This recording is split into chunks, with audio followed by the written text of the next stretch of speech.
On en vient maintenant à cette étude de paléoanthropologue poitevin très attendue. Elle concerne le fémur retrouvé près de Toumaï. Pour mémoire, Toumaï, c'est notre plus vieil ancêtre, 7 millions d'années. Son crâne a été découvert au Tchad en 2001 par le chercheur poitevin Michel Brunet. Et cette analyse, publiée ce soir dans la prestigieuse revue scientifique Nature, semble confirmer l'hypothèse d'un spécimen se déplaçant sur deux jambes. Voyez ce dossier, les images sont signées Lisa Massineras, le montage Alexia Rouy. Les gestes sont délicats, car dans cet emballage se trouve un fémur datant de 7 millions d'années, ainsi que 2 os d'avant-bras. C'est cette équipe de chercheurs franco-tchadiens qui les a analysés. Depuis 2017, le fémur a été tout particulièrement examiné et comparé à d'autres ossements de grands singes avant de livrer ses secrets.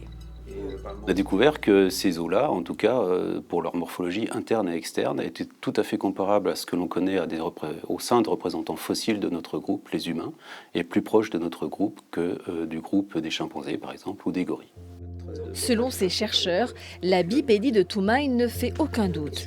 Et ce résultat permet d'avancer dans la recherche sur l'ancêtre de Toumaï, un spécimen qui serait commun à la fois aux chimpanzés et à l'homme. Est-ce que notre ancêtre que nous partageons avec les chimpanzés était quadrupède uniquement, ou est-ce qu'il était bipède?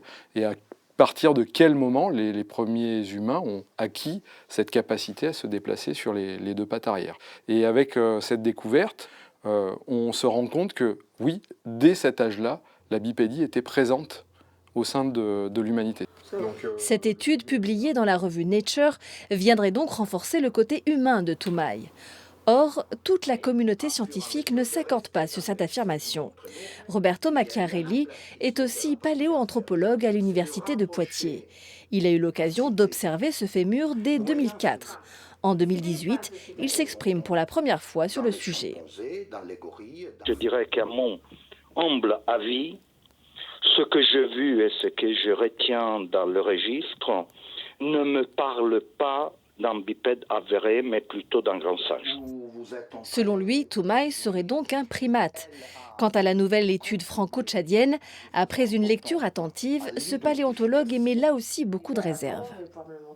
L'hypothèse de la bipédie n'était pas considérée comme un test, mais comme quelque chose de déjà acquise, comme une connaissance formelle, et ils ont sélectionné des morceaux d'informations pour la soutenir, même pas pour la valider, pour vraiment la soutenir.